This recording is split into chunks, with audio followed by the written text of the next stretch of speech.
Hello guys, welcome back to my YouTube channel. ഇന്നിപ്പോൾ നമ്മൾ ചെയ്യാൻ പോകുന്ന ഒരു ഡേ ഇൻ മൈ ലൈഫ് ആണ്. ഡേ ഇൻ മൈ ലൈഫ് എന്ന് പറയാൻ പറ്റുമോ അറിയത്തില്ല. ഇപ്പോൾ ഇവിടെ ഏകദേശം 12:30 ആയി. എനിക്ക് കുറച്ച് പണിയൊക്കെ ഉണ്ടായിരുന്നു, അതൊക്കെ ഞാൻ തീർത്തു. അപ്പോൾ ഞാൻ okay, I will start A blog here. പെട്ടെന്നൊരു ബ്ലോഗ് തുടങ്ങുന്ന കാര്യം എന്താണെന്ന് വെച്ചാൽ എനിക്ക് ഭയങ്കര കാലുവേദന. കാലുവേദന ആയതുകൊണ്ട് എന്തിനാണ് ബ്ലോഗ് തുടങ്ങുന്നതെന്ന് നിങ്ങൾ ആലോചിക്കുന്നുണ്ടായിരിക്കും. എനിവേ, കാലുവേദനയെ കുറിച്ച് പറയുകയാണെങ്കിൽ, കാലുവേദന എന്ന് പറഞ്ഞ സംഭവം ഉണ്ടല്ലോ, എന്നെ വിടാതെ പിന്തുടരുന്ന, ഇന്നും ഇന്നലെയും തുടങ്ങിയല്ല, കുറെ വർഷങ്ങളായിട്ട് എൻ്റെ കൂടെ ഉള്ള ഒരു സംഭവമാണ്. എൻ്റെ ഒരു കൂടപ്പിറപ്പാണ് ഈ കാലുവേദന. 2 വർഷങ്ങൾക്ക് മുന്നേ സ്കൂളിലും കോളേജിലൊക്കെ പഠിക്കുന്ന സമയത്ത് എനിക്ക് കാലുവേദന ഉണ്ട്. ഞാൻ ഇപ്പോഴും ഓർക്കുന്നു, കോളേജിലൊക്കെ പഠിക്കുമ്പോൾ നമ്മൾ ഹോസ്റ്റലിൽ നിന്ന് തിരിച്ച് വീട്ടിലോട്ട് വരുമല്ലോ. തിരിച്ച് വീട്ടിലോട്ട് വരുമ്പോൾ വീട്ടിൽ എത്തിക്കഴിയുമ്പോൾ എനിക്ക് പെട്ടെന്ന് കാലുവേദന തുടങ്ങും. അപ്പോൾ ഞാനൊരു ഇതെന്ത് ഇങ്ങനെയെന്ന്. പിന്നെയാണ് ഞാൻ അതിൻ്റെ ഒരു കാര്യം ഞാൻ എന്താന്ന് കണ്ടുപിടിച്ചത്. ഹോസ്റ്റലായിരിക്കും നമുക്ക് ടേബിൾ ഫാൻ ആയിരുന്നേ. വീട്ടിലെത്തി കഴിയുമ്പോഴത്തേനും സീലിംഗ് ഫാൻ ആണല്ലോ. അപ്പൊ ഞാൻ സീലിംഗ് ഫാനിന്റെ നേരെ കിടക്കും, താഴോട്ട് എന്റെ കാല് നേരെ ഫാനിന്റെ നേരെ താഴെ ആയിരിക്കും. അപ്പത്തേനും ഫാനിന്റെ കാറ്റടിച്ചിട്ട് തണുപ്പടിക്കുമ്പോഴാണ് എനിക്ക് കാലുവേദന എടുക്കുന്നതെന്നുള്ളത് അന്ന് ഞാൻ കണ്ടുപിടിച്ചിട്ടുണ്ട്. അങ്ങനെ തണുപ്പും എൻ്റെ കാലും തമ്മിൽ ഒരു വിധത്തിലും ചേർന്ന് പോകത്തില്ല. അങ്ങനെയുള്ള ഞാനാണ് അവസാനം ഇവിടെ അമേരിക്ക വന്ന് പെട്ടതും. നല്ല തണുപ്പുള്ള സ്ഥലത്താണ് ഞാൻ ജീവിക്കുന്നത്. അപ്പം ഇവിടെ ഇങ്ങനെ വിന്റർ ആകുമ്പോൾ ഈ കാലുവേദന എന്ന് പറയുന്ന സംഭവം ഉണ്ടല്ലോ, എനിക്കത് സഹിക്കാൻ പറ്റത്തില്ല. അപ്പം ഞാനിങ്ങനെ പാരസിറ്റമോളും ഇബുപ്രൂഫിനും കഴിച്ച് അങ്ങ് പോവും. പക്ഷെ എനിക്കിതിങ്ങനെ കണ്ടിന്യൂസ് കഴിക്കുമ്പോൾ, മരുന്ന് കണ്ടിന്യൂസ് കഴിക്കുമ്പോൾ എനിക്ക് ടെൻഷനാവും. പാരസിറ്റമോളൊന്നും അത്ര നല്ല സംഭവമല്ലല്ലോ. അപ്പം മാക്സിമം ഞാൻ മരുന്ന് കഴിക്കാതിരിക്കാനായിട്ട് നോക്കും. പിന്നെ തീരെ സഹിക്കാൻ വയ്യാത്തപ്പോൾ ഞാൻ പോയി മരുന്ന് കഴിക്കും. അപ്പൊ ഇന്നലെ ഞാൻ വൈകുന്നേരം ഒരു പാരസിറ്റമോൾ ഇബുപ്രൂഫിനും കഴിച്ചു. അത് കഴിഞ്ഞിട്ട് ഇപ്പൊ ഇന്ന് രാവിലെ ആയപ്പോൾ ഭയങ്കര കാലുവേദന. അപ്പൊ എനിക്കിനി മരുന്ന് പെട്ടെന്ന് അടുത്ത് കഴിക്കാനായിട്ട് മടിയാ. എനിക്ക് ഭയങ്കര ബുദ്ധിമുട്ടാണ്. അപ്പൊ ഞാൻ കുറച്ചു നേരം പോയിട്ട് ചൂടുവെള്ളത്തിലൊക്കെ കുറെ ചൂടുവെള്ളമൊക്കെ വാരി കോരി ഒഴിച്ച്, അത് അപ്പൊ ഇച്ചിരി കുറവുണ്ട്. അപ്പൊ ഇപ്പം സ്ലൈറ്റ് ആയിട്ട് പിന്നെ കാലുവേദന തുടങ്ങാനായിട്ട് തുടങ്ങിയിട്ടുണ്ട്. അപ്പൊ എനിക്ക് മനസ്സിലായി, ഞാനിങ്ങനെ കാലുവേദനയിലോട്ട് കോൺസെൻട്രേറ്റ് ചെയ്യുന്നതനുസരിച്ച് അത് ഇങ്ങനെ കൂടി വരും. അപ്പൊ ഞാൻ ഓർത്ത് ഞാൻ ഇവിടെ ഒരു വ്ളോഗ് സ്റ്റാർട്ട് ചെയ്യാം. അപ്പൊ എനിക്ക് ഡിസ്ട്രാക്ഷൻ ആണ് വേണ്ടത്. അപ്പൊ എനിക്ക് ഏറ്റവും അടിപൊളി ഡിസ്ട്രാക്ഷൻ ആയിട്ടുള്ള സംഭവമാണ് ഈ വ്ളോഗിങ്. അങ്ങനെയാണ് നമ്മൾ ഈ വ്ളോഗ് സ്റ്റാർട്ട് ചെയ്തത്. ഇന്നത്തെ ലഞ്ചിനുള്ള കാര്യങ്ങളൊക്കെ റെഡിയാക്കാം. അതിന് മുന്നേ ഞാൻ പോയിട്ട് എന്തെങ്കിലും ഒരു ജാക്കറ്റ് പോലെ ഇടട്ടെ. സാറിന് നമ്മുടെ വീടിനകത്ത് ഇരിക്കുമ്പോൾ തണുപ്പാണെന്നുണ്ടെങ്കിൽ ഹീറ്റർ ഓൺ ചെയ്യും. ഹീറ്റർ കുറച്ചുകൂടെ എക്സ്ട്രാ കറണ്ട് ചാർജും ഒക്കെ എടുക്കും. അപ്പൊ മാക്സിമം ഞാനിങ്ങനെ വീട്ടിനകത്ത് ഇരിക്കുമ്പോൾ എന്തെങ്കിലും എക്സ്ട്രാ ക്ലോത്തിങ് ഒക്കെ ചെയ്ത് ഹീറ്റർ ഓൺ ചെയ്യാതിരിക്കാനായിട്ട് നോക്കും.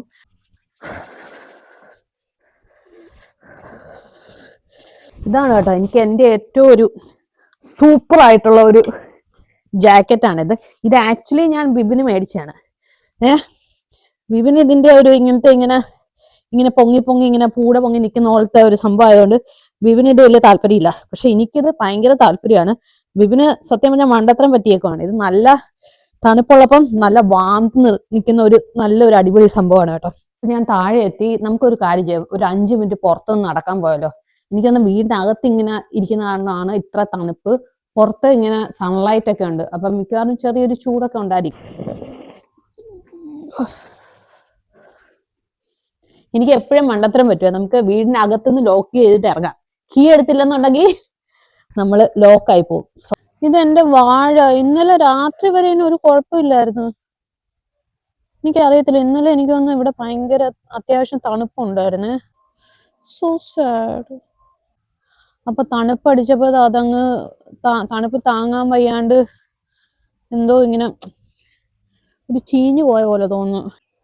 ഞാൻ അത് എക്സ്പെക്ട് ചെയ്തില്ല കേട്ടോ. എനിക്ക് തോന്നുന്നു ഞങ്ങള് കഴിഞ്ഞ ആഴ്ചയാണ് ഇതെടുത്ത് പുറത്ത് നട്ടത്. എനിക്കൊന്നും കറക്റ്റ് അങ്ങ് തണുപ്പ് ഫുള്ളായിട്ട് പോയിട്ടില്ലായിരുന്നല്ലോ. വാഴയൊക്കെ നമ്മുടെ നാട്ടിലൊക്കെ ഉണ്ടാകുന്ന ട്രോപ്പിക്കൽ ക്ലൈമറ്റ് ഉണ്ടാകുന്ന സംഭവമല്ലേ. അപ്പൊ ഈ തണുപ്പ് അതിന് താങ്ങാൻ പറ്റില്ല. ആക്ച്വലി സ്പ്രിങ് ആയി, ഇനിയിപ്പോ ഓക്കെ ആയിരിക്കും എന്ന് വിചാരിച്ചാണ് ഞാൻ ചാടി കയറി ഞാനും കൊച്ചും കൂടെ അതെടുത്ത് പുറത്ത് വെച്ചത്. നിങ്ങളെ ഞാൻ ഇവിടുത്തെ സ്പ്രിങ് പൂക്കളെ കാണിച്ചില്ലാന്ന് പറഞ്ഞിട്ടായിരുന്നു. ഇത് കണ്ടോ, ഇതാണ് ഒരു പൂവ്. നല്ല രസമല്ലേ, ഈ മരം നിറച്ച് പൂവാ. കണ്ട അങ്ങ് അറ്റം വരെ പൂവാണ്. മൊത്തത്തിൽ പോയില്ലേ. പക്ഷെ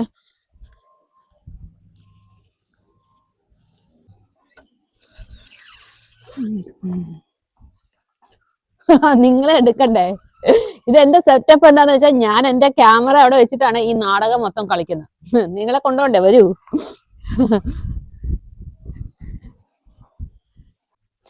ഇപ്പൊ ഞാൻ നല്ല ഒന്ന് റിഫ്രഷ്ഡ് ആയി.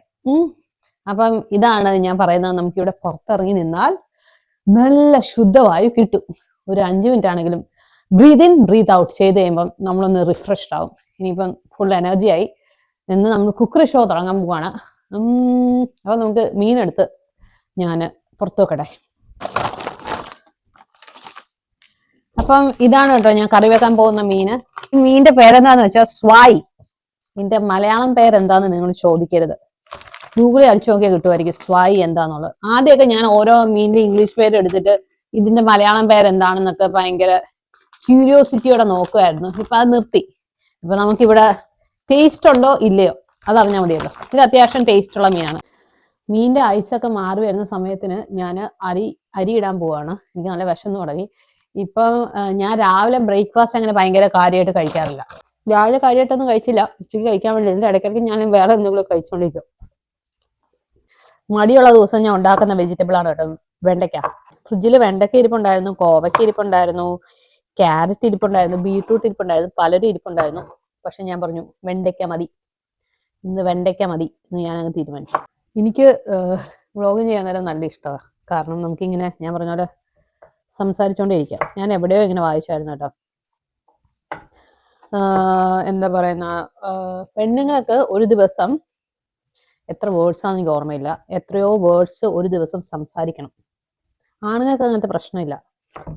അത്രയും വേർഡ്സ് നമ്മൾ സംസാരിച്ചാലേ നമുക്കൊരു സന്തോഷമുള്ളൂ. ഇന്ന് എനിക്കിപ്പം ഇങ്ങനെ സംസാരിക്കാൻ വന്നിട്ട് ഫോൺ വിളിക്കാനായിട്ട് പ്രത്യേകിച്ച് ആരുമില്ല.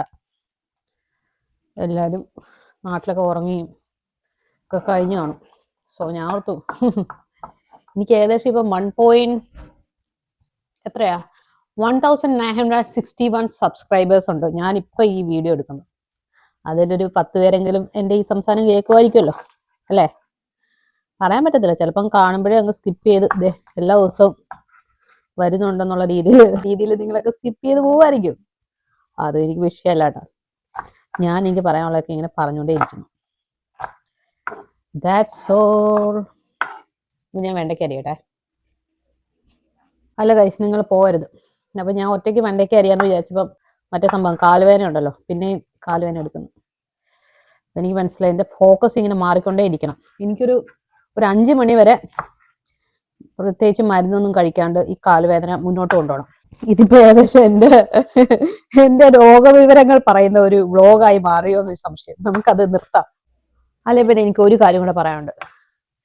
നിങ്ങൾ എന്താണ് ആരും എൻ്റെ വീഡിയോസിൽ നിന്ന് കമന്റ് ഒന്നും പറയാത്തത്? ഞാൻ ആരോടും അങ്ങനെ സബ്സ്ക്രൈബ് ചെയ്യാനൊന്നും പറയാറില്ല, ഇപ്പോഴും പറയാറില്ല. ഞാൻ അങ്ങനെ സബ്സ്ക്രൈബ് ചെയ്യണമെന്നും ഒരിക്കലും പറയത്തില്ല. പക്ഷെ കമന്റ് ചെയ്യാലോ. എന്താണ് എൻ്റെ വീഡിയോസിനെ കുറിച്ചുള്ള അഭിപ്രായം എന്നൊക്കെയുള്ള എന്തെങ്കിലും ഒരു കമന്റ് വെറുതെ ആണെങ്കിൽ ഇടൂ. അപ്പം നിങ്ങളെ ഞാനുമായിട്ട് ഇന്ററാക്ട് ചെയ്യുന്നുണ്ട് എന്ന് എനിക്കൊരു വിശ്വാസം വരുമല്ലോ. അതായത് ഒരു 1 മാൻ ഷോ പോലെ നടന്നുകൊണ്ട് പോകാൻ തുടങ്ങിയിട്ട് ഏകദേശം 2.5 വർഷം ആകുന്നു. എൻ്റെ ഈ ഒരു യൂട്യൂബ് ചാനലുമായിട്ട് ഞാൻ നടക്കുന്നു. അപ്പൊ നിങ്ങൾ വല്ലപ്പോഴും ഒക്കെ ആരെങ്കിലും ഒക്കെ സമയം കിട്ടുന്ന പോലെ എന്തെങ്കിലും ഒരു ഹായോ ചെറിയ രീതിയിൽ എന്തെങ്കിലും ഒരു കമന്റ് ഒക്കെ ഇടുവാണെന്നുണ്ടെങ്കിൽ നമുക്ക് വലിയ കുഴപ്പമില്ല, അങ്ങനെ പോവായിരുന്നു. ഇനി കൃത്യം ഒരു 4 വെണ്ടയ്ക്കയും കൂടെ അരിയാനുള്ളൂ. അത് കഴിയുമ്പോൾ ഈ വെണ്ടയ്ക്ക നമ്മൾ അടുപ്പിൽ കയറ്റിയിട്ട് നമ്മുടെ മീൻകുട്ടന്മാര് തണുപ്പൊക്കെ മാറി ഒന്ന് റെഡിയായിട്ട് വരും. അപ്പൊ നമ്മൾ മീൻകറി വെക്കും. നമ്മളപ്പം വെണ്ടയ്ക്ക കറി വെക്കുവാണ്. കറിയല്ല, മെഴുക്ക് വരട്ടി. വെണ്ടയ്ക്ക അരിയാനായിട്ട് നിങ്ങൾ ഇത്ര നേരം എൻ്റെ കൂടെ നിന്നിട്ട് നിങ്ങളെ ഇടയ്ക്ക് വെച്ച് ഞാൻ പറഞ്ഞു വിട്ടിട്ട് അപ്പൊ എനിക്കൊരു വിഷമം. എൻ്റെ കാല് വേദന. ഇവിടെ തന്നെയാണ് എൻ്റെ മരുന്നിരിക്കുന്നത്, അത് കഴിക്കാൻ എനിക്ക് വയ്യപ്പം. ഓക്കെ, അപ്പൊ നമുക്കിനി ഞാൻ മീൻകറി ഉണ്ടാക്കാൻ പോവാണ്. എൻ്റെ മീൻകറി ഞാൻ ഉണ്ടാക്കുന്നത് ഭയങ്കര സിമ്പിളാണ്. ഞാൻ മെയിനായിട്ട് 2 ഇൻഗ്രീഡിയൻസ്, വെളുത്തുള്ളി ആൻഡ് ഇഞ്ചി. വെളുത്തുള്ളി ഞാൻ കുറേ അങ്ങ് ഇടും, പിന്നെ ഇഞ്ചി ഇടും. മറ്റേ ചെറിയ ഉള്ളി, സബോള, വേറെ സാധനങ്ങളൊന്നും ഞാൻ ഇടാറില്ല. വെളുത്തുള്ളി കുറെ വേണം. അപ്പൊ വെളുത്തുള്ളി കുറെ എടുക്കാം. ഇഞ്ചി ഫ്രിഡ്ജിലാണോ? നമുക്ക് വർത്താനൊക്കെ പറഞ്ഞ് വെളുത്തുള്ളിയും കൂടെ അങ്ങ് പൊളിച്ചെടുക്കാം. അപ്പൊ എൻ്റെ അമ്മയൊക്കെ ആണെങ്കിലുണ്ടല്ലോ, ഉള്ളിയും വെളുത്തുള്ളിയും എല്ലാം ഇങ്ങനെ കുറെ നേരം വെള്ളത്തിലിട്ട് വെക്കും, എന്നിട്ടാണ് പൊളിക്കാറ്. ഞാനതങ്ങ് മറന്നു വെള്ളത്തിട്ട് വെക്കുന്ന കാര്യമൊക്കെ. വെള്ളത്തിട്ട് വെച്ചാൽ കുറച്ചുകൂടി ഈസി ആയിട്ട് നമുക്ക് പൊളിക്കാൻ പറ്റും. വെളുത്തുള്ളിയെ കുറിച്ച് പറയുകയാണെങ്കിൽ ഞാൻ എന്തൊക്കെ പറയുന്നത്, വെളുത്തുള്ളിയെ കുറിച്ച് പറയുകയാണെങ്കിൽ എന്തായാലും വെളുത്തുള്ളിയെ കുറിച്ച് പറയാം അല്ലേ. നമ്മുടെ നാട്ടിലെ വെളുത്തുള്ളിയുടെ ഒരു ഒരു ഫ്ലേവർ ഒന്നും ഇല്ല ഇവിടുത്തെ വെളുത്തുള്ളിക്ക്. ഇവിടെ എല്ലാം മനുഷ്യരും മൃഗങ്ങൾ അറിയില്ല, മനുഷ്യരും ഇവിടുത്തെ വെജിറ്റബിൾസും ഫ്രൂട്ട്സും എല്ലാം ഒരു മരവിച്ച അവസ്ഥയാണ്. പറയാൻ പറ്റത്തില്ല, ചിലപ്പോൾ എല്ലാവരും തണുത്ത് വിറച്ചങ്ങ് മരവിച്ച് പോകുന്നതായിരിക്കും. എനിവേ അങ്ങനെ തണുത്ത് മരവിച്ച് പോയിരിക്കുന്ന കാരണം വെളുത്തുള്ളിക്ക് നമ്മുടെ നാട്ടിലെ ഒരു ഫ്ലേവർ ഇല്ല. വെളുത്തുള്ളിക്കും ഇല്ല, ഉള്ളിക്കും ഇല്ല, സബോളയ്ക്കും ഇല്ല, ഒന്നിനും ഒരു വികാരമില്ലാത്ത ആൾക്കാരാണ് എല്ലാം. അപ്പൊ നമ്മള് നാട്ടിലൊരു അതിൻ്റെ ഇടയ്ക്ക് എന്റെ വെണ്ടയ്ക്ക, നാട്ടിലൊരു 4 വെളുത്തുള്ളി ഇടേണ്ട സ്ഥാനത്ത് നമ്മളൊരു 8 വെളുത്തുള്ളി ഇടേണ്ടി വരും. മനസ്സിലായില്ലേ? ഇനിയിപ്പോ ഇത് തുറന്നു വെക്കാം വെണ്ടയ്ക്ക്. അപ്പൊ അങ്ങനെ നമ്മള് ഡബിൾ ക്വാണ്ടിറ്റിയിലാണ് ഞാൻ ഇവിടുത്തെ ഒരു എല്ലാം വെച്ചേക്കുന്നത്, എങ്കിൽ ആ ഒരു കുറച്ചെങ്കിലും ഒരു ഫ്ലേവർ കിട്ടത്തുള്ളൂ. ഇത് ഈ ബ്ലോഗ് എന്ന് പറയുന്നത് എന്റെ ഒരു ഭയങ്കര കത്തിവെക്കൽ ബ്ലോഗാണ്. അപ്പൊ നിങ്ങൾക്ക് ഇതുപോലൊരു ബ്ലോഗ് ഞാൻ ചെയ്തിട്ടുണ്ടെന്ന് എനിക്ക് തോന്നുന്നില്ല, കാരണം അത്രയ്ക്കുണ്ട് എന്റെ കാലുവേദന. അപ്പൊ ഞാൻ ഇത് സംസാരിച്ചുകൊണ്ടേ ഇരുന്നാലേ എനിക്ക് എന്തെങ്കിലും ഭയങ്കര ഡിസ്ട്രാക്ഷൻ വരത്തുള്ളൂ. അപ്പൊ ഞാൻ കുരുമുളക്, നമ്മുടെ വെണ്ടയ്ക്കകത്ത് ഇച്ചിരി കുരുമുളക് ഇടാൻ പോവാണ്. അപ്പൊ ഞാൻ വെണ്ടയ്ക്ക ഇപ്പം 5 മിനിറ്റ് ആയില്ല, ഇത്രയും വെന്താൽ മതി. ഞാൻ ഇത്രേ വേവിക്കത്തുള്ളൂ. വെണ്ടയ്ക്കയുടെ പച്ച കളർ അതുപോലെ നിൽക്കണം. അപ്പോഴത്തേനും ഞാൻ പോയി അങ്ങ് ഓഫ് ചെയ്യും. സോ നമ്മുടെ വെണ്ടയ്ക്ക ഇവിടെ റെഡി ആയിട്ടുണ്ട്. ഇത് പറഞ്ഞപ്പോഴേ ഞാൻ നിങ്ങൾക്ക് വേറൊരു കാര്യം പറഞ്ഞുതരാവേ. ഞാൻ എൻ്റെ വ്ളോഗിങ് സ്റ്റാർട്ട് ചെയ്ത സമയത്ത് ഇങ്ങനെ ആരോ ഒരു കമന്റ് എന്നോട് പറഞ്ഞു, എനിക്ക് ഭയങ്കര വേണ്ടപ്പെട്ട ഒരാളാണ്. ഇതിൻ്റെയൊക്കെ വല്ല ആവശ്യമുണ്ടോ നിനക്ക് മര്യാദയ്ക്ക് ഒരു ജോലിയും കാര്യങ്ങളൊക്കെ ഇല്ലേ? അതൊക്കെ ചെയ്തു പോയപ്പോൾ ഇതിൻ്റെ ഒക്കെ ഒരു ആവശ്യമുണ്ടോ? അന്ന് എനിക്കത് ഭയങ്കര ഫീലായിട്ട് ഞാൻ എൻ്റെ വ്ളോഗിങ് കുറേ നാൾ ഞാൻ ചെയ്യുന്നുണ്ടായിരുന്നില്ല. ആക്ച്വലി ഒരു 4 years ബാക്കാണ് സംഭവിച്ചത്. അത് കഴിഞ്ഞ് പിന്നെ ഞാൻ അത് സ്റ്റാർട്ട് ചെയ്ത് 2 വർഷം കഴിഞ്ഞിട്ടാണ് പിന്നെ സ്റ്റാർട്ട് ചെയ്തത്. പിന്നെ ഞാൻ റീസ്റ്റാർട്ട് ചെയ്തപ്പം ഞാൻ ഉറപ്പിച്ചിട്ടുണ്ടായിരുന്നു, ഇനി പലതും പറയും, ഞാനിത് നിർത്തത്തില്ല. കാരണം എനിക്ക് ഇഷ്ടമുള്ള കാര്യമാണ്. അന്നും ഞാൻ ഇഷ്ടപ്പെട്ട് തന്നെയാണ് ചെയ്തത്. പക്ഷെ ഇങ്ങനെ ഒരാൾ എന്നോട് ഇങ്ങനൊരു കമന്റ് പറഞ്ഞപ്പോഴത്തേനും എനിക്ക് എന്തോ ഒരു ഹർട്ടായിട്ട് ഞാൻ അങ്ങ് നിർത്തി. പക്ഷെ ഞാനത് സത്യത്തിൽ എൻജോയ് ചെയ്യുന്നുണ്ടായിരുന്നു. അപ്പം പിന്നെ ഞാൻ റീസ്റ്റാർട്ട് ചെയ്തപ്പോൾ ഞാൻ ഉറപ്പിച്ച ഒരു കാര്യമാണ്, ഇനി ഈ സംഭവം ഞാൻ നിർത്തത്തില്ല എന്നുള്ളത്. അതെന്തിനാ ഇപ്പം ഇവിടെ പറഞ്ഞാൽ എനിക്കറിയത്തില്ല. അപ്പം ഞാനിങ്ങനെ ആലോചിക്കുമായിരുന്നു, ഇനിയിപ്പോൾ ഒരിക്കലും ഏത് സാഹചര്യം വന്നാലും ഞാനിത് നിർത്തത്തില്ല. I will continue. നമ്മൾ എന്തിനു നിർത്തണം? നമുക്ക് ഇഷ്ടമുള്ള കാര്യങ്ങൾ നമ്മൾ ചെയ്യുന്നു. നമുക്ക് ഇഷ്ടമുള്ള കാര്യങ്ങളൊക്കെ ചെയ്യുക. നമ്മൾ ചെയ്യുന്ന കാര്യം കൊണ്ട് വേറൊരാൾക്ക്, അയാളെ നമ്മൾ ഉപദ്രവിക്കുന്നില്ല ഉണ്ടെന്നുണ്ടെങ്കിൽ, വേറെ ആരെയും നമ്മൾ ഉപദ്രവിക്കുന്നില്ല, പക്ഷെ നമുക്ക് അതിനകത്തൊരു ഹാപ്പിനെസ് കിട്ടുന്നുണ്ട് എന്നുണ്ടെങ്കിൽ അത് ചെയ്യുന്നുണ്ട് ഒരു കുഴപ്പമില്ലെന്നുള്ള കാര്യം ഞാൻ റിയലൈസ് ചെയ്ത് കഴിഞ്ഞിരിക്കുന്നു. അപ്പൊ നിങ്ങൾ ആരെങ്കിലും ഇങ്ങനെ നമുക്ക് ഇഷ്ടമാണ്, ഭയങ്കര ഇഷ്ടമാണ് ചെയ്യാനായിട്ട്, പക്ഷെ ബാക്കിയുള്ളവർ എന്ത് വിചാരിക്കുക, അവരെന്ത് പറയും, ഇവരെന്ത് പറയും, അങ്ങനെയൊക്കെ വിചാരിച്ചിരിക്കാൻ പോയാൽ നമുക്ക് ഇഷ്ടമുള്ള കാര്യങ്ങൾക്ക് ചെയ്യാൻ പറ്റത്തില്ല. അവരങ്ങ് പറഞ്ഞിട്ട് അവരെന്താ പറഞ്ഞെന്ന് പോലും പറഞ്ഞവർക്ക് ഓർമ്മ കാണത്തില്ല. അവരവരുടെ വഴിക്ക് പോയി കാണും. ഇവിടെ ചില ആൾക്കാർ നമ്മളെ പുറത്ത് നമ്മൾ റോഡിൽ കൂടെ നടക്കുമ്പോൾ വിഷ് ചെയ്യുന്ന പോലെയാണ്. ഇവിടെ നമ്മളിങ്ങനെ പുറത്തൂടെ ഒക്കെ നടക്കുമ്പോഴേ ആരെങ്കിലും ഇപ്പം നമുക്ക് ഒരു പരിചയം ഇല്ലാത്തവരാണെങ്കിലും നമ്മളെ കാണുമ്പോൾ ഹായ് ഹൗ ആർ യു എന്നൊക്കെ പറയും. അപ്പൊ ഞാൻ തുടക്കത്തിലൊക്കെ ഹായ് ഹൗ ആർ യു അവരെന്നോട് ചോദിച്ചു. അപ്പൊ ഞാൻ എന്റെ ഹൗ ആർ യുവിന് ഉത്തരം പറയാ ഇങ്ങനെ ആലോചിച്ചു, എന്താ അങ്ങനെയൊക്കെ വരുമ്പോൾ തന്നെ അവരവരുടെ വഴിക്ക് പോയി കാണും. ഈ ഹൗ ആർ യു എന്നോട് ചോദിച്ചൊന്നും അവരറിയുന്ന പോലില്ല. അവരത് ഓട്ടോമാറ്റിക്കലി കൊച്ചിലേ തൊട്ട് ഇവിടെ ഉള്ള ഒരു ശീലമാണ്. വെറുതെ ആരെ കണ്ടാലും ഹൗ ആർ യു ചോദിക്കുക, അല്ലെ ഗുഡ് മോർണിംഗ് പറയാന്നുള്ളത്. അത്രേ ഉള്ളൂ. ഇപ്പൊ നമ്മളോട് ആരെന്ത് പറയുന്നതാണെങ്കിലും, ഞാൻ പറഞ്ഞു വന്നെന്താന്ന് വെച്ചാൽ, ഇങ്ങനെ കമന്റ് പറയുന്നവര് പറഞ്ഞിട്ട് അവരുടെ വഴിക്ക് പോകും. പിന്നെ അവരാരും നമ്മളെ കുറിച്ച് ചിന്തിച്ചുകൊണ്ടിരിക്കുമല്ലോ. Nobody is thinking about you. നിങ്ങളെ കുറിച്ച് ഇങ്ങനെ ചിന്തിച്ചുകൊണ്ടിരിക്കുക നിങ്ങൾ മാത്രമേ ഉള്ളൂ. പിന്നെ കുറച്ച് നിങ്ങളുടെ പേരൻസും നിങ്ങളുടെ ഇമ്മീഡിയറ്റ് ആയിട്ടുള്ള ഫാമിലിയിൽ ആരെങ്കിലും ഒക്കെ ചിന്തിക്കുന്നുണ്ടായിരിക്കും. എങ്കിൽ അവരും ചിന്തിക്കുന്ന ഒരു പരിധിയുണ്ട്. എല്ലാവരും എവ്രിബഡി ഈസ് എന്താ പറയുന്ന അവരവരുടെ ലൈഫിൽ എല്ലാവരും ബിസിയാണ്. അല്ലാതെ അവളവിടെ വ്ളോഗ് എടുത്തു, വ്ളോഗിൽ അത് ചെയ്തു, ഇങ്ങനെ ചെയ്തു, അല്ലെ അവരത് അങ്ങനെ ചെയ്തു, അങ്ങനെയൊന്നും ചിന്തിക്കാനായിട്ട് ആരും നിൽക്കുന്നില്ല. നമ്മളെല്ലാവരും നമുക്ക് ഇഷ്ടമുള്ള കാര്യങ്ങളൊക്കെ ചെയ്യുക, ഹാപ്പിയായിട്ട് മുന്നോട്ട് പോവുക. അതിൻ്റെ ഇടയ്ക്ക് കുറച്ച് ഇഞ്ചിത്തൊലിയും വെളുത്തുള്ളിത്തൊലിയൊക്കെ താഴെ പോകുന്നുണ്ട്, നമുക്ക് അവസാനം അതെല്ലാം പറക്കിയെടുക്കുക. ഈ വ്ളോഗ് എനിക്ക് തോന്നുന്നു ഒരു 1 hour നീണ്ടിരിക്കുന്ന ഒരു വ്ളോഗായിരിക്കും. അപ്പം നമ്മൾ കാര്യം ചെയ്യാം, എൻ്റെ ഈ വർത്താനമായിട്ട് മാത്രം നിങ്ങൾ ഇതിനെ കാണുക. നിങ്ങൾക്ക് എന്തെങ്കിലും രീതിയിലുള്ള ഒരു ഗുണം ഉണ്ടാകുന്നുണ്ടോ എനിക്ക് അതിൻ്റെ കാലേ. പക്ഷെ അവസാനം ഞാൻ വെച്ച വെണ്ടയ്ക്ക കറിയും മീൻ കറിയും മോര് കറിയും എല്ലാം ഞാൻ കാണിച്ചു തന്നിട്ട് നമുക്ക് ഒരുമിച്ച് ചോറും കൂടെ ഉണ്ടിട്ട് പിരിഞ്ഞു പോയാൽ മതി കേട്ടോ. അതുവരെ നിങ്ങളൊന്ന് എന്നോട് അപ്പൊ ഞാൻ മീൻകറി വെക്കാൻ നേരം ഉണ്ടല്ലോ, വെളുത്തുള്ളി ഇഞ്ചി അരിയാൻ തുടങ്ങുന്നതിന് മുന്നേ തന്നെ ഞാൻ ചെയ്യുന്ന ഒരു പരിപാടിയുണ്ട്. നമ്മുടെ കൊടംപുള്ളി എടുത്ത് കുതിർക്കാനായിട്ട് വെക്കും. അപ്പൊ നിങ്ങളോട് സംസാരിച്ചുകൊണ്ടിരിക്കുന്നതിന്റെ ഇടയ്ക്ക് ഞാൻ ഇന്ന് ആ പരിപാടി മറന്നു. ഈ കൊടംപുളിയും ഞാൻ പറഞ്ഞ പോലെ ഡബിൾ ക്വാണ്ടിറ്റി എടുക്കേണ്ടി വരും. കാരണം എൻ്റെ ഈ ഇവിടുന്ന് മേടിച്ച ഈ കൊടംപുളിക്ക് വലിയ പുളിയില്ല. സോ നമ്മുടെ നാട്ടിലെ കൊടംപുള്ളിയുടെ അത്രയും ഒരു മലയാളി കടയിൽ നിന്ന് തന്നെയാണ് ഞാൻ മേടിച്ചത്. പക്ഷെ അത്ര ഒരു സുഖമില്ലേ കൊടംപുളി. അപ്പൊ ഞാൻ ഇന്ന് വെള്ളത്തിൽ ഇട്ട് വെക്കട്ടെ. ഇഞ്ചി, പച്ചമുളക്, കറിവേപ്പില, ഇത്ര സാധനങ്ങള് ഇവിടെ റെഡിയാണ്. മീൻകറിയില് നമ്മള് പറയുന്ന കാര്യങ്ങള് വെളിച്ചെണ്ണ, മൺചട്ടി, ഇതൊക്കെയാണ്. ഇത് രണ്ടും എൻ്റെ ഇല്ല. ഞങ്ങള് ഈ മാസം വെളിച്ചെണ്ണ മേടിച്ചില്ല. ബേസിക്കലി മേടിക്കാത്തതിന് കാര്യം എന്താന്ന് വെച്ചാൽ, വെളിച്ചെണ്ണ ഇവിടെ തണുപ്പാകുമ്പം ഇങ്ങനെ ഫ്രോസൺ ആയിട്ടിരിക്കും. അതിങ്ങനെ കുത്തിയെടുത്ത് എനിക്ക് മടുത്തു. അപ്പൊ ഞാൻ ഇവനോട് പറഞ്ഞു, വെളിച്ചെണ്ണ മേടിക്കണ്ട. അപ്പൊ നിങ്ങൾ ഇങ്ങനെ അടുത്തോട്ട് വരൂ, നമുക്ക് എണ്ണ എടുക്കണ്ടേ. നമുക്ക് എണ്ണ ഒഴിക്കാം. ഇതേതോ ഒരു വെജിറ്റബിൾ ഓയിലാണ് കേട്ടോ. അപ്പൊ ഇതൊരു കുക്കറി ഷോയുടെ ഒരു ഐഡിയൽ കുക്കറി ഷോ ആയിട്ട് നിങ്ങൾ കാണരുത്. ദിസ് ഈസ് എ തട്ടിക്കൂട്ട് കുക്കറി. സത്യം പറഞ്ഞാൽ നമുക്കല്ലേ വെളിച്ചെണ്ണ ഭയങ്കര ഇഷ്ടം. ഇവിടുത്തെ ആൾക്കാർക്ക്, ഞാൻ ഇവിടെ വന്ന സമയത്തുണ്ടല്ലോ, എൻ്റെ അപ്പാർട്ട്മെന്റിൽ ഒരു കൊറിയൻ ഒരു ഫ്രണ്ട് ഉണ്ടായിരുന്നല്ലോ, സൗത്ത് കൊറിയൻ ഒരു ഫ്രണ്ട് ഉണ്ടായിരുന്നു. നമ്മൾ ഷെയർ ചെയ്ത് താമസിക്കുന്നതായിരുന്നു.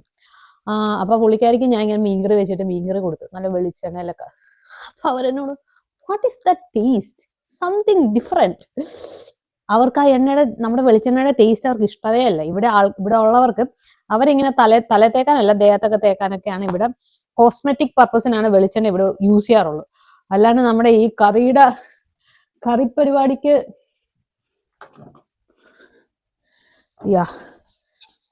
ആരും യൂസ് ചെയ്യാറില്ല. അപ്പൊ നമുക്ക് രണ്ട് സാധനങ്ങളാണ് നമ്മൾ എൻ്റെ മീൻകറി ഇടുന്നത്. ഫസ്റ്റ് ഈസ് കടുക്. നിങ്ങൾക്ക് എൻ്റെ മുഖം കാണണോ അതോ ചട്ടിയുടെ മുഖം കാണണോ? നീ ചട്ടിയിലോട്ട് തിരിച്ചു വെക്കാം. ഞാനിത് ചുമ്മാതെ പറയുന്നതാണോ? ഇവിടെ വർത്താനം മാത്രമേ നടന്നുള്ളൂ. ഇതൊക്കെ ഞാൻ അരിഞ്ഞോ ഇല്ലയോ എന്ന് നിങ്ങൾ ഉറപ്പ് വരുത്തണ്ടേ. പണ്ട ഇത്രയും സാധനങ്ങൾ ഞാൻ ഇവിടെ അരിഞ്ഞുണ്ടാക്കി. വെളുത്തുള്ളി, ഇഞ്ചി എല്ലാം ഉണ്ട്. കൊടംപുള്ളി ഞാൻ വെള്ളത്തിൽ ഇട്ട് ഇങ്ങനെ തിളപ്പിച്ചുകൊണ്ടിരിക്കുന്നുണ്ട്.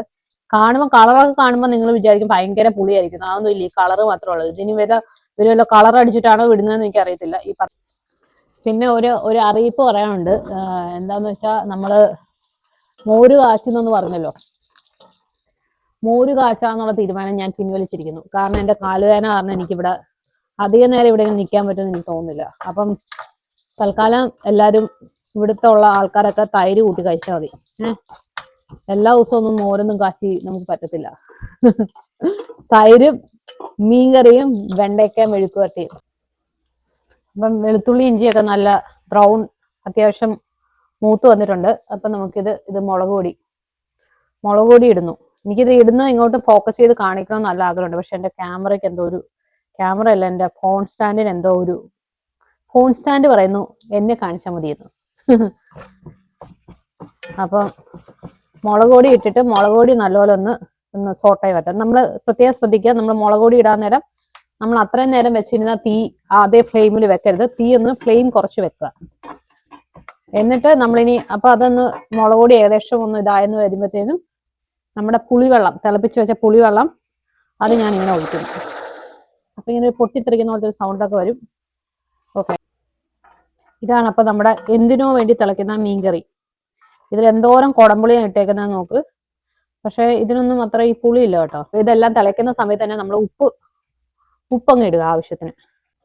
കുറച്ചിങ്ങനെ പുളി ഇങ്ങനെ മുന്നിൽ നിൽക്കുന്നതാണ് നല്ലത്. കാരണം നമ്മുടെ മീനിനകത്തോട്ട് ആ പുളി അങ്ങ് പിടിച്ചു കഴിയുമ്പം കറിയുടെ പുളി കുറയും. അപ്പൊ നമ്മൾ കുറച്ച് പുളി എപ്പോഴും മുന്നിൽ നിൽക്കണം. അപ്പൊ നമ്മളിപ്പം ഇങ്ങനെ ടേസ്റ്റ് ചെയ്ത് നോക്കുമ്പോൾ ഇച്ചിരി പുളി കൂടുതലാണല്ലോ എന്ന് വിചാരിച്ച് പുളി എടുത്ത് കളയരുത്. എന്നുവെച്ചാൽ ഭയങ്കര ഹൈ പുളിയല്ല, കുറച്ചൊരു പുളി മുന്നിൽ നിൽക്കണം. വെറുതെ ആ പുളിയെ കുറ്റം പറയേണ്ടിയില്ലായിരുന്നു, കുറച്ചൊരു പുളി കൂടിപ്പോയി. അപ്പം എനിവേ, ഇത് നമ്മുടെ മീൻ ഞാൻ കഴുകി റെഡിയാക്കി അരിഞ്ഞെടുത്തിട്ടുണ്ട്. എങ്ങനെയുണ്ട് എൻ്റെ മീൻകറി? നിങ്ങൾക്ക് ഇഷ്ടപ്പെട്ടോ? കാണാൻ ഇഷ്ടപ്പെട്ടോ? നിങ്ങൾക്ക് എന്തായാലും കഴിക്കാൻ പറ്റത്തില്ലല്ലോ. നിങ്ങൾക്ക് കാണാൻ ഇഷ്ടപ്പെട്ടോ ഇല്ലയോ എന്നുള്ളത് കമന്റ് ബിലോ. എന്നെ പോലെ ഒരു ഭയങ്കര ഒരു മീൻ ഫാനായിട്ടുള്ള ആൾക്ക് ചോറുണ്ണാനായിട്ട് ചോറും മീൻകറിയും മാത്രം മതി എന്ന് അഭിപ്രായമുള്ളവരും കമന്റ് ബിലോ. പുളിയെ ഭയങ്കര കുറ്റം പറഞ്ഞില്ലേ, പുളി അങ്ങനെയാണ് ഇങ്ങനെയാണെന്ന്. പുളി കേട്ടെന്ന് തോന്നുന്നു കേട്ടോ. പുളിക്ക് ഭയങ്കര പുളിയായിരുന്നു ഇത്തവണ. ഞാൻ കുറെ വാരിക്കോഴി പുളി ഇട്ടത് പുളി അവസാനിച്ച് കൂടിപ്പോയി. എന്നിട്ട് ഞാൻ ആ ഇട്ട പുളിയൊക്കെ പറക്കി കളഞ്ഞു. എന്നിട്ട് കുറച്ചുകൂടെ ഉപ്പിട്ടു, പിന്നെ കുറച്ചുകൂടെ വെള്ളം ഇട്ടു. അങ്ങനെ കുറെ പരിപാടിയൊക്കെ കഴിഞ്ഞിട്ടാണ് ഇപ്പം ഏകദേശം ഒന്ന് വായി വെക്കാവുന്ന രീതിയിലായിട്ടുണ്ട്. സോ ഇതിൽ നിന്നുള്ള മോറൽ എന്താണ്? നമ്മൾ ഒരിക്കലും ആരെയും അണ്ടർ എസ്റ്റിമേറ്റ് ചെയ്യരുത്. ഈ പുളി ആണെങ്കിൽ പോലും പുളി തിരിച്ചറിഞ്ഞിരിക്കുന്നു ഞാൻ പുളിയെ കുറ്റം പറഞ്ഞെന്നുള്ളത്. സോ നമ്മൾ ഒരിക്കലും ആരെയും കുറ്റം പറയരുത് ഗൈസ്. അപ്പൊ വെണ്ടയ്ക്ക റെഡി, മീൻകറി റെഡി. മോര് കാച്ചണോ? എന്തായാലും തൽക്കാലം ഇപ്പൊ ഞാൻ കാച്ചുന്നില്ല. ഇത് രണ്ടും കൂട്ടി ഞാൻ ചോറുണ്ണാൻ പോവാണ്. അപ്പൊ നിങ്ങൾ അവിടെ ഡൈനിങ് ടേബിളിലൊക്കെ വന്നിരുന്നോളൂ. ഞാൻ ചോറും വിളമ്പി അങ്ങോട്ട് വരുന്നതായിരിക്കും. ഓക്കെ, അപ്പൊ നമുക്ക് ഫുഡ് കഴിക്കാം. ഞാൻ നിങ്ങളെ കൂട്ടാണ്ട് പോയിട്ടൊരു മുട്ടയും കൂടെ പൊരിച്ചു. രാവിലെ ഞാൻ മുട്ട കഴിച്ചിട്ടുണ്ട്, പക്ഷെ ഈ ചുമന്ന മീൻകറിയും മുട്ട പൊരിച്ചതും കൂടെ ഉണ്ടല്ലോ, എനിക്ക് ഭയങ്കര ഇഷ്ടമാണ്. ഒരു അടിപൊളി കോമ്പിനേഷനാണ്. ചുമന്ന മീൻകറിയും മുട്ട പൊരിച്ചതും സാമ്പാറും മുട്ട പൊരിച്ചതും ഇത് പറയുമ്പോൾ തന്നെ വായു വെള്ളമായിരുന്നു. ഇതൊക്കെ ഭയങ്കര കോമ്പിനേഷനാണ്. അപ്പൊ ഗൈസ് അത്രേ ഉള്ളൂ. ഞാൻ എൻ്റെ ബ്ലോഗ് ഇവിടെ അവസാനിപ്പിക്കാൻ പോവാണ്. ഞാൻ ഫുഡ് കഴിക്കാൻ പോവാണ്. അപ്പൊ ഇത്ര നേരം എനിക്കൊരു നല്ല കമ്പനി തന്നതിന് നിങ്ങൾക്കൊക്കെ വളരെ നന്ദി. ഞാൻ നിങ്ങളെ കത്തിവെച്ച് കൊന്നോന്ന് എനിക്കറിയത്തില്ല. എനിവേ, ഈ ഒരു വ്ളോഗിന്റെ പേര് നിങ്ങൾ ആരും അൺസബ്സ്ക്രൈബ് ചെയ്ത് പോവരുത്. അപ്പം ഞാൻ പറഞ്ഞ പോലെ എന്തെങ്കിലുമൊക്കെ കമന്റ് ഒക്കെ എവിടെയെങ്കിലുമൊക്കെ പറയുക. That's all. I will see you all in another video. അപ്പം ഞാൻ ഫുഡ് കഴിക്കട്ടെ. Bye by.